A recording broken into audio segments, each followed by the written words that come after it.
Bonjour à tous et bienvenue sur Capital Nomade. Donc aujourd'hui, on va aborder un sujet qui est fondamental, qui sera comment construire sa liberté financière de zéro en 2026 et particulièrement quand on est expatrié.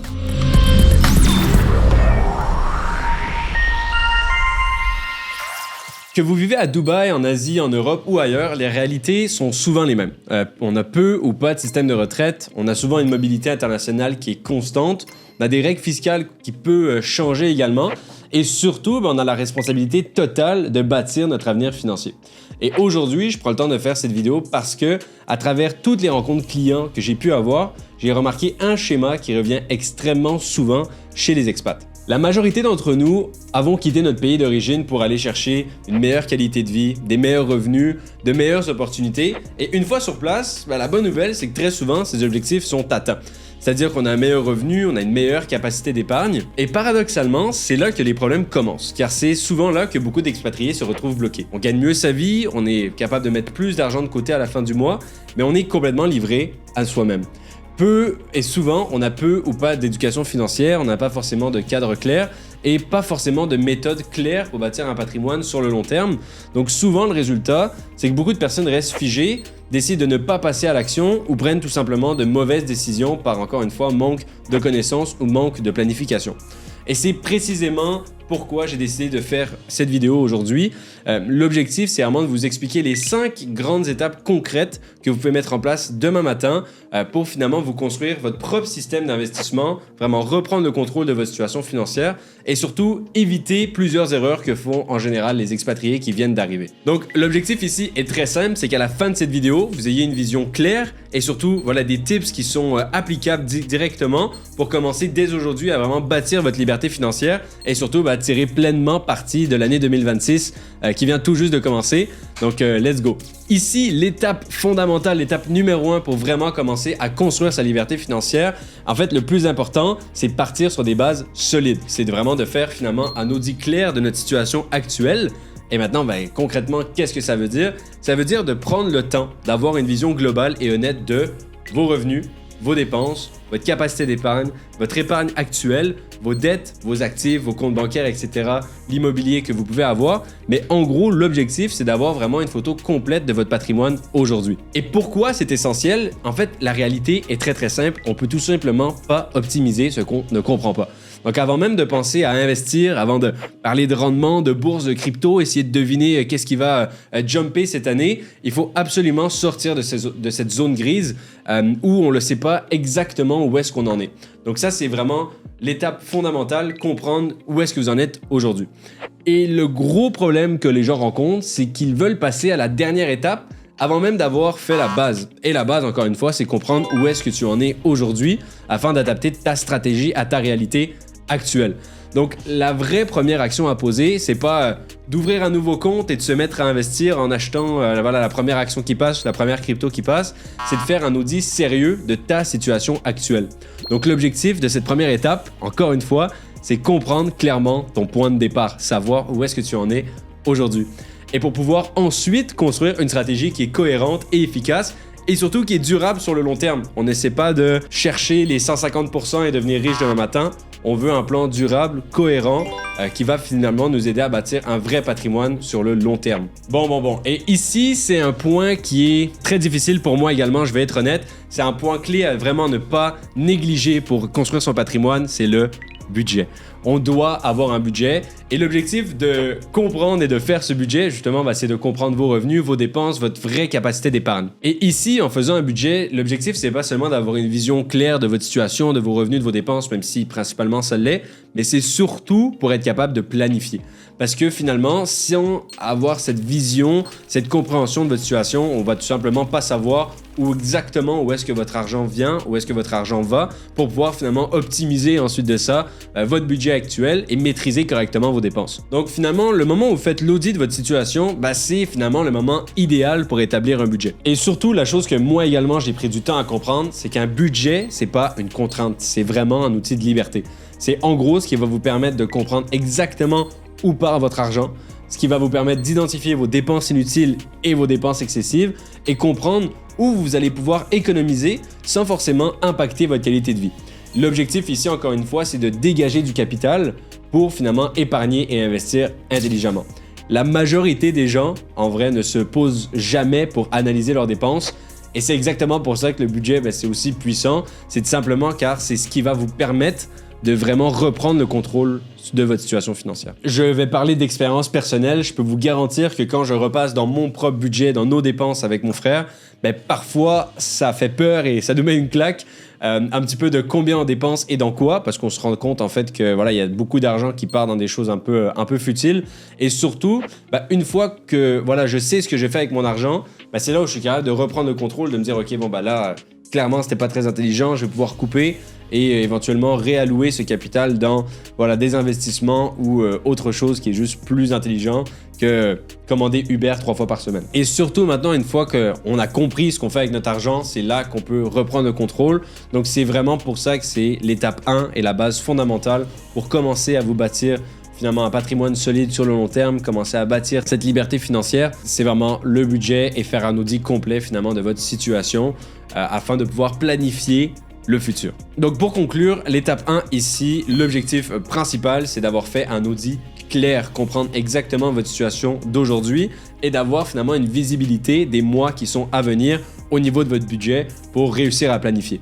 D'ailleurs, lorsqu'on parle du budget, c'est un sujet qui est assez vaste. Je pense qu'il y a énormément de choses à dire là-dessus. J'en ferai éventuellement une vidéo complète pour vraiment vous aider à identifier un petit peu les zones grises où vous allez pouvoir couper un petit peu dans les dépenses. Donc voilà, ça viendra dans les prochaines semaines. Et du coup, ça nous emmène à l'étape 2, qui est au final un petit peu l'étape, mon étape favorite, qui est finalement de définir ses objectifs et la destination. Donc une fois qu'on a une vision claire de notre situation, que tu sais où est-ce que tu en es aujourd'hui, que tu as pris le temps de finalement faire ce budget, comprendre tes revenus, comprendre tes dépenses et ta vraie réalité financière, l'étape maintenant, c'est de savoir où est-ce que tu as envie d'aller toi. Où est-ce que toi tu veux aller, pas le voisin. Vraiment faire un plan qui te correspond à toi et à tes objectifs. Et ça ici, c'est fondamental parce que sans destination, il est extrêmement difficile d'établir un plan, tout simplement parce qu'on ne sait pas où est-ce qu'on va. Et même la meilleure stratégie du monde devient complètement impossible à tout simplement exécuter si tu ne sais pas précisément où est-ce que tu veux aller. Et c'est quelque chose que j'explique très souvent à mes clients. Sans objectif clair, il n'y a pas de plan clair. Et comme beaucoup de gens, j'imagine que vous travaillez fort aujourd'hui pour pouvoir vous faire plaisir, préparer votre futur et celui de vos proches. Mais le vrai problème, c'est qu'il n'y a jamais vraiment personne qui nous a appris à comment planifier correctement tout ça. On nous dit de travailler dur, d'épargner, d'être prudent, qu'il ne faut pas trop prendre de risques, mais personne ne nous explique concrètement la méthode pour transformer un bon revenu en une vraie liberté financière. Et quand on parle d'objectifs, la majorité des gens visent à peu près les mêmes choses. C'est-à-dire que tout le monde aspire à acheter de l'immobilier, préparer l'éducation des enfants si on en a, et très souvent, devenir libre financièrement. Ça fait plusieurs fois que j'utilise ce mot libre financièrement, etc. Souvent, on peut dire aussi la retraite. Mais la retraite, au final, c'est ni un âge précis et c'est ni le fait d'arrêter de travailler à 60 ou à 65 ans. C'est pour ça que je préfère largement le mot liberté financière, tout simplement parce que la réalité, c'est que la liberté financière, au final, c'est simplement le moment où vous dépendez plus d'un emploi, vous dépendez plus forcément d'un pays ou d'un lieu géographique précis et surtout, votre temps redevient le vôtre. C'est-à-dire que vous devenez maître de votre temps, c'est vous qui décidez ce que vous en faites. Et le gros problème là-dedans, c'est que souvent, les gens vont dire « Ah, moi, je veux être libre financièrement. » Formidable, c'est un très bel objectif, c'est bien. Mais c'est pas forcément une stratégie. Parce que sans structure, sans plan clair, sans étapes concrètes, ce genre d'objectif va tout simplement et malheureusement jamais s'accomplir. Et c'est ce flou qui est très très présent chez les expatriés qui mène souvent à l'inaction ou à des mauvaises décisions. Et c'est exactement pourquoi cette vidéo est importante. C'est que l'objectif ici, c'est pas de vous vendre du rêve. On va pas faire 1500% sur une crypto demain matin, mais de vous donner un cadre clair, une méthode et des étapes concrètes pour transformer ces objectifs en quelque chose de réel, mesurable et surtout atteignable. Et c'est maintenant qu'on va rentrer dans le concret parce qu'un objectif, ça doit être chiffré. Il suffit pas forcément de savoir ce que tu veux, mais tu dois surtout être capable de le mesurer. Donc, les bonnes questions à te poser, par exemple, vont être « Combien est-ce que tu veux générer par mois? À partir de quand? » Ça pourrait être, par exemple, à 45 ans, générer 5 000 € de revenus passifs. Des revenus qui vont pas dépendre ni d'un employeur, ni d'une zone géographique. Et c'est exactement ce qu'on a besoin finalement. Un peu les deux choses fondamentales, c'est un montant et une date. C'est parce qu'au final, c'est vraiment à partir de là que tout devient possible. Et ce que je veux dire par tout devient possible, c'est qu'on peut faire ce qu'on appelle du reverse engineering. Donc on va partir de cet objectif final que tu as et on va remonter étape par étape pour comprendre qu'est-ce que tu dois faire aujourd'hui pour pouvoir l'atteindre. Donc ce qu'on va essayer de comprendre ici, c'est combien de capital est nécessaire pour finalement dégager ce type de revenu. Quel rendement est réaliste pour l'atteindre, quel effort d'épargne on doit mettre en place aujourd'hui. Et c'est vraiment à ce moment-là que tu peux analyser ta situation et te demander, est-ce que mon rythme d'épargne est suffisant? Est-ce que mon horizon est réaliste? Quel ajustement je dois faire aujourd'hui pour atteindre à peu près cet objectif? Parce qu'au final, il vaut mieux rectifier le tir d'aujourd'hui sur tes objectifs que rester dans le flou et puis se rendre compte au bout de 10 ans que là, je vais vraiment pas y arriver. Et sans ça, rappelle-toi que tu avances littéralement à l'aveugle. C'est vraiment pour cette raison qu'il te faut une stratégie, il te faut des outils simples, clairs, qui te permettent de garder le cap et suivre ton avancement. Parce que ne pas avoir d'objectif clair, chiffré, c'est exactement comme avancer dans le noir en espérant tomber au bon endroit. Et malheureusement pour nous, écoute, moi je connais personne qui a créé par hasard 5 000 € par mois de revenus passifs. Du moins, on pourrait gagner au loto demain matin, mais je pense qu'on est d'accord pour se dire que c'est pas forcément une très bonne stratégie long terme. Et tout ça, ça va nous emmener à l'étape 3. Et l'étape 3, c'est l'étape que beaucoup de gens sautent également. En fait, à chaque étape, je dis que beaucoup de gens les sautent parce qu'il n'y a pas grand monde qui prend le temps de voir ces étapes-là.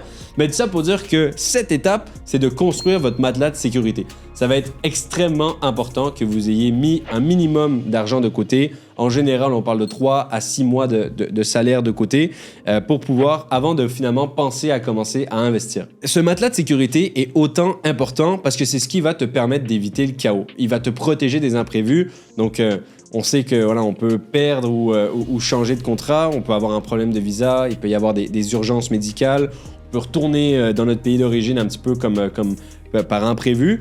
Et la dernière chose qu'on a envie, c'est de devoir vendre ses actifs au mauvais moment.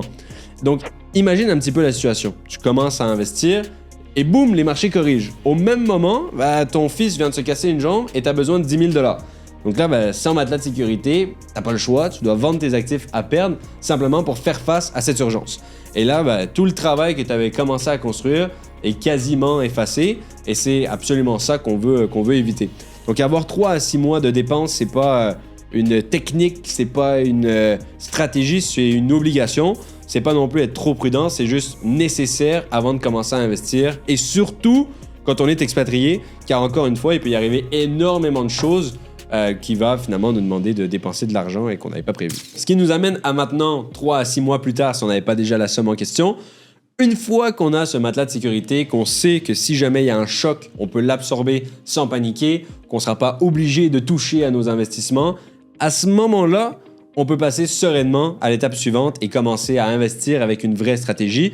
Car encore une fois, l'objectif, c'est pas seulement de faire croître notre patrimoine, mais c'est de le faire sans stress, sans décision émotionnelle et surtout sans devoir tout recommencer à zéro parce que on n'avait pas prévu les imprévus. Donc maintenant qu'on a ce fameux matelas de sécurité, qu'on a 3 à 6 mois de dépenses, qu'on sait qu'on va pouvoir absorber les chocs, le mot d'ordre à partir de maintenant, c'est organisation. Ça va être d'organiser tes objectifs, organiser ta vie financière. Parce que finalement, si t'es pas organisé, encore une fois, tu avances dans le flou et ça veut dire avancer beaucoup moins vite qu'à la vitesse à laquelle tu pourrais avancer si tu étais organisé. Et c'est pour ça que l'essentiel ici, ça va être de séparer tes comptes bancaires, séparer tes comptes d'investissement, chacun dépendamment des objectifs qu'ils ont. Donc, par exemple, tu vas avoir un premier compte qui sera un petit peu le compte de vie. C'est-à-dire que ça va être ton compte bancaire principal. Ça va vraiment être celui où passent toutes tes dépenses, donc loyer, alimentation, transport, abonnement, etc. Bon, vous avez compris. Le deuxième compte maintenant qu'on va pouvoir mettre en place, ce sera ce fameux compte finalement de matelas de sécurité. Étant donné que c'est de l'argent qu'on va peut-être avoir besoin, en espérant que non évidemment, on veut finalement qu'il soit investi, qu'il travaille pour nous, mais de façon très sécuritaire. Donc cet argent, généralement, on va le placer sur des comptes à intérêt élevé, des supports très sécuritaires comme des obligations par exemple, qui vont rapporter 3, 4, 5, 6% de rendement. Mais c'est pas de l'argent qui est fait pour performer, c'est encore une fois de l'argent qui est fait pour te protéger. À ce moment-là, l'objectif c'est juste que tu aies la paix d'esprit de savoir que si jamais t'arrive quelque chose, encore une fois, tu peux aller chercher dans cette poche en particulier. Le troisième compte finalement qu'on va pouvoir mettre en place, évidemment ça va dépendre de vos objectifs personnels, mais si par exemple on veut un petit peu construire sa liberté financière, préparer ce panier d'investissement qui est un petit peu plus long terme, on va pouvoir ouvrir un compte d'investissement sur une plateforme dédiée et on va pouvoir ouvrir ce compte et définir exactement quel est l'horizon de placement. Encore une fois, c'est très personnel, c'est-à-dire qu'on peut avoir besoin de 1 million dans 15 ans, 1 million dans 10 ans.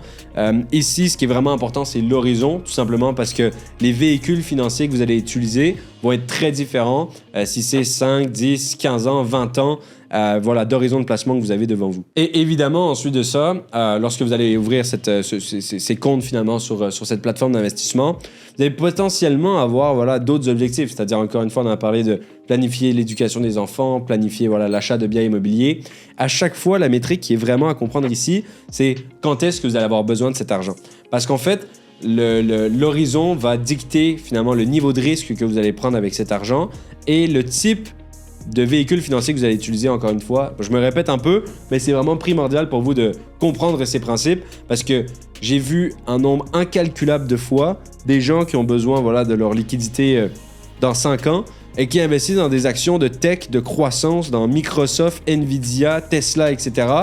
Et qui se retrouvent déçus qu'après 5 ans, ils n'aient pas atteint leur objectif ou que les supports dans lesquels ils ont investi ont baissé.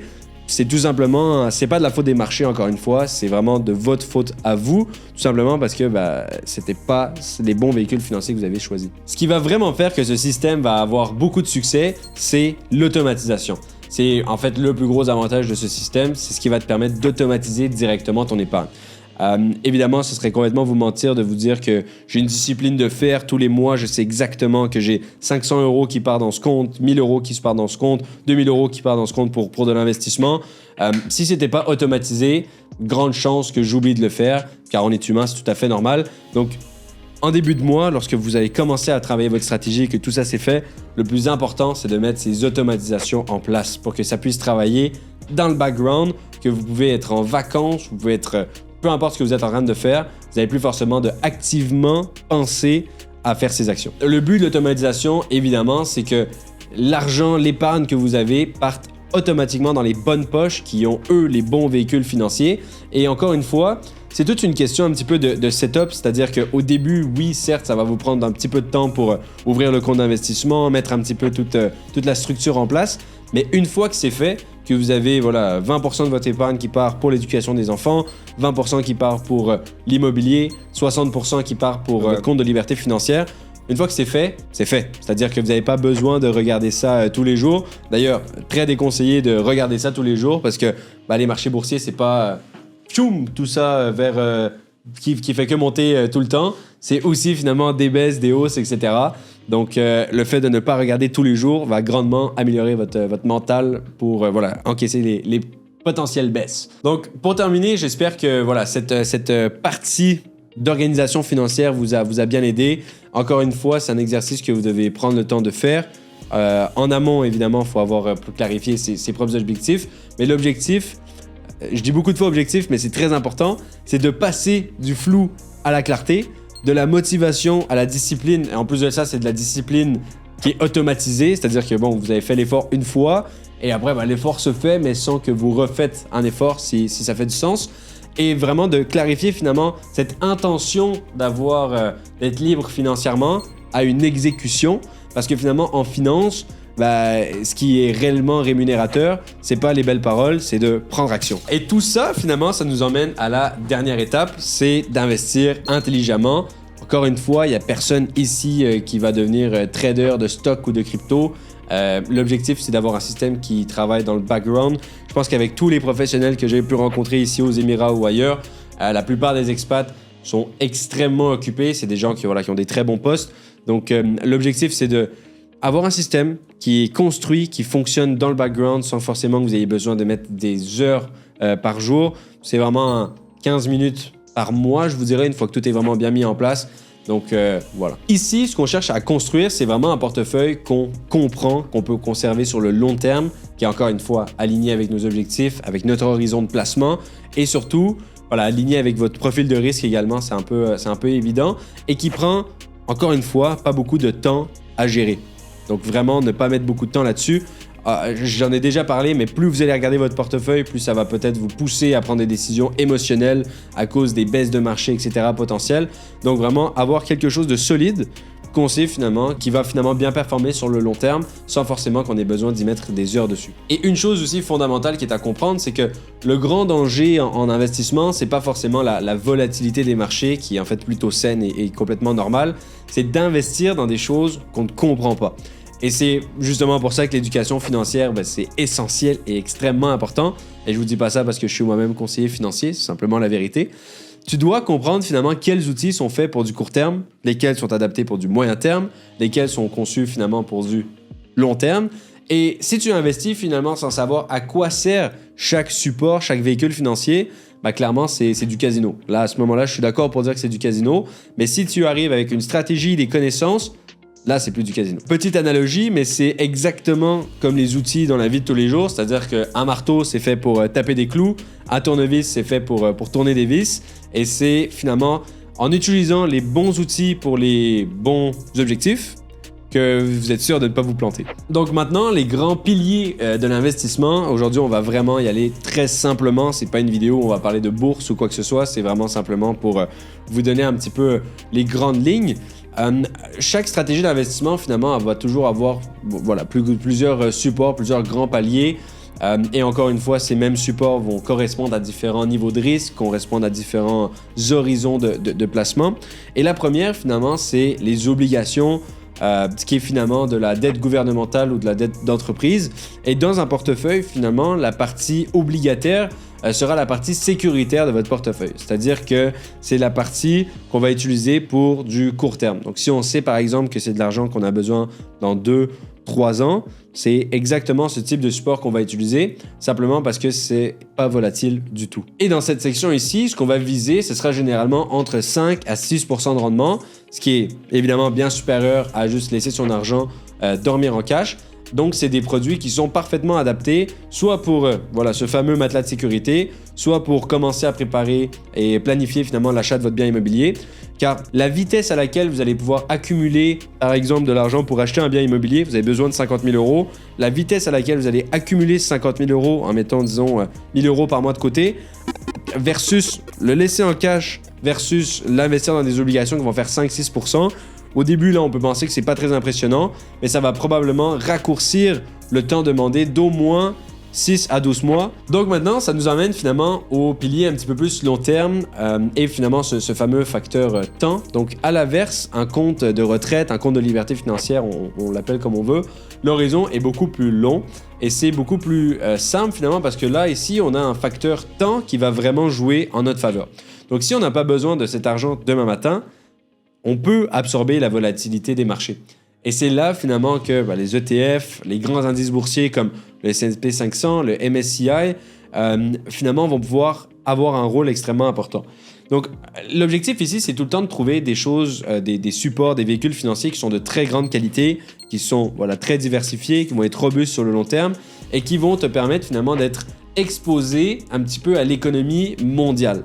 C'est-à-dire qu'on ne veut pas forcément parier sur une seule entreprise et c'est pour ça que les ETF indiciels, c'est vraiment une approche qui est simple, un peu anti-stress, qui est parfaitement adaptée finalement à l'investisseur long terme. Et dans une autre partie finalement, on va pouvoir également choisir des actions individuelles, mais encore une fois, c'est des actions de grande qualité, des actions dans lesquelles on a beaucoup de conviction finalement, parce que encore une fois, on suit la même logique. On ne veut pas devenir des gourous du trading, on ne veut pas faire des allers-retours constants. Ici, on veut vraiment aller chercher des leaders de leur secteur, des entreprises qui sont extrêmement solides financièrement, qui ont vraiment un avantage concurrentiel clair dans leur industrie. Et c'est des entreprises finalement que c'est un peu un no-brainer de se dire que dans 10-15 ans, elles seront encore là. Et encore une fois, on fera probablement une vidéo vraiment plus dédiée sur des actions de qualité à long terme, les bons ETF, etc. Aujourd'hui, c'est encore une fois juste du survol un petit peu. Et la partie qui est extrêmement importante lorsqu'on va commencer à construire son propre portefeuille boursier, c'est la simplicité. Et avant de faire quoi que ce soit, finalement, c'est vraiment cette règle essentielle qu'il faut suivre, c'est que le portefeuille doit être simple.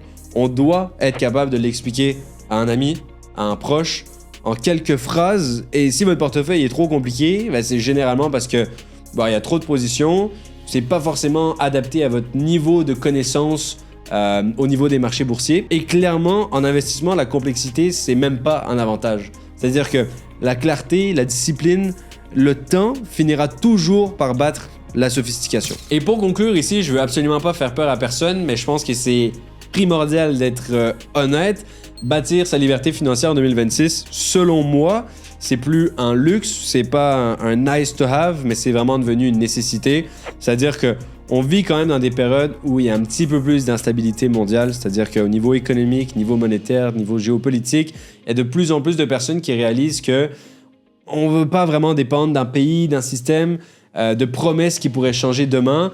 Et si on prend simplement l'exemple des retraites, je pense qu'en France, c'est un sujet qui est assez clivant. Les gens vont un petit peu comprendre pourquoi je dis ça. Mais c'est des sujets qui vont être amenés à changer très souvent. Et finalement, ce qui est vrai le mois dernier peut être faux ce mois-ci. Et si, encore une fois, on parle des retraites en France, ça prend pas la tête à Papineau pour comprendre finalement qu'il y a de moins en moins d'actifs et il y a de plus en plus de retraités. Et je dis pas forcément que le système va s'effondrer demain matin, c'est absolument pas ça le but. Mais une chose qui est sûre, c'est que compter uniquement là-dessus, c'est clairement un pari qui est selon moi beaucoup plus risqué que commencer à apprendre sur les finances personnelles, augmenter ses connaissances sur les marchés, sur l'investissement en général.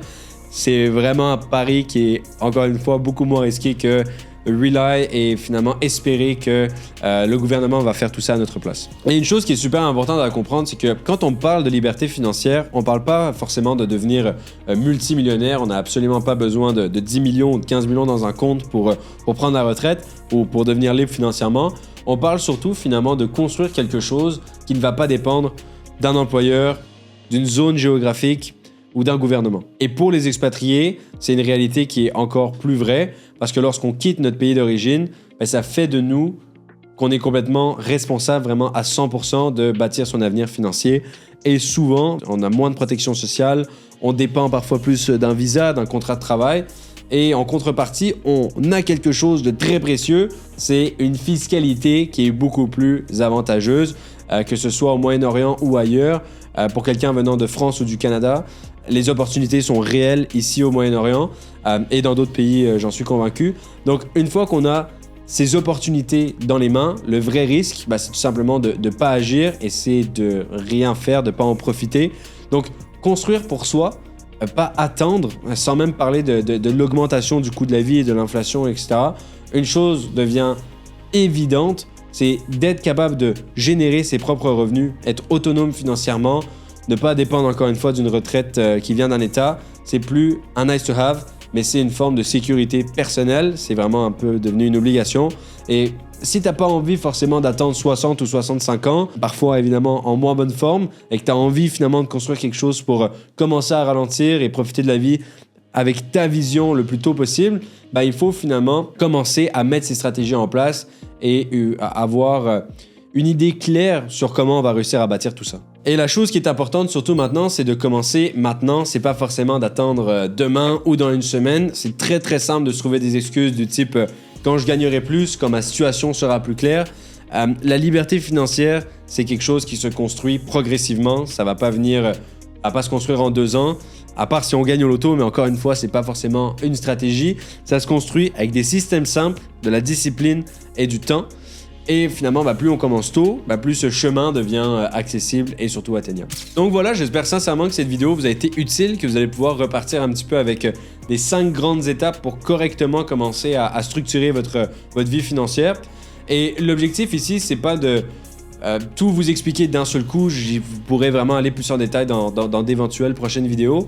Mais c'est plutôt de vous donner une sorte de cadre, une direction et un petit peu un point de départ concret.